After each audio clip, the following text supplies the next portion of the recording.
Hi everyone, I'm here with my father, Hello. and I'm going to ask him a few questions on what he remembers from the 1980s. So do you remember anything about the Apple Macintosh? As a matter of fact, I do. Um, when I went to Loyola University, they had an Apple store. Um, so you could buy an Apple Macintosh, which pretty much was more in universities. And at that same time, and I was a freshman in college, about 1984. Um, I was working also for my dad. And the thing about the Macintosh is um, what you see is what you got. So what you see on the screen, it would print out just like that. And that was huge.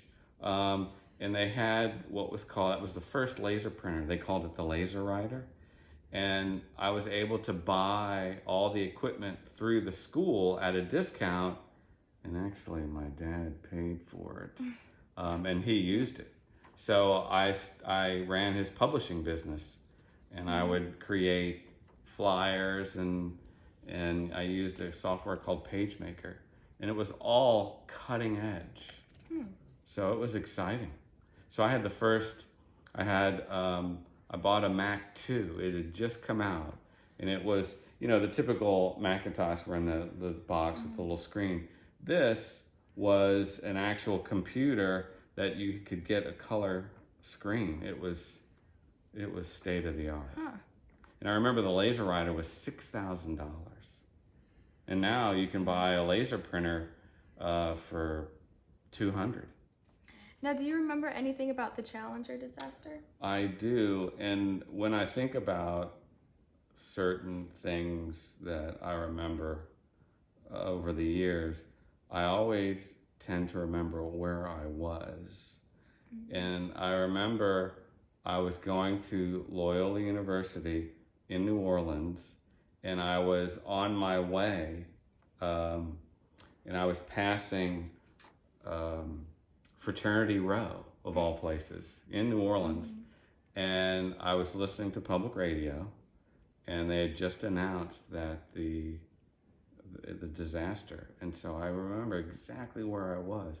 And when I think about other things, I could tell you exactly where I was, and that's kind of how I relate it to my own personal history. But what about the Challenger disaster? Well, the thing that stands out the most was they made a big deal about who were going up in the and I wanted to say her name was Christy McCullough. She was a school teacher who trained for months and months to go on the space shuttle, and they had gotten a television set that was direct feed to the launch for the school, so the whole school, and I just felt so terrible because they were watching the teacher. All right, now last one. Do you remember anything about the invasion of Kuwait? What I remember, I was working with my dad, and it was toward the end of my college. It was 88, 89. I had just started working for Kinko's. I was working Kinko's part-time, and they had a TV, and Saddam Hussein attacked Kuwait. Then we got involved, and then I believe, if my history is correct, then we went after Hussein in Iraq. But I remember one thing that stood out when they attacked Kuwait, they burned all of the oil fields. So it was fires, burning oil, and it was black. It was terrible. It was terrible for the environment.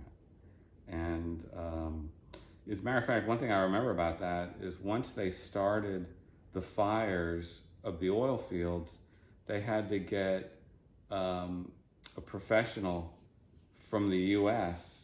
to help cap and stop the fires, and it was somebody from Lafayette, Louisiana. Yeah, so that's what I know about that.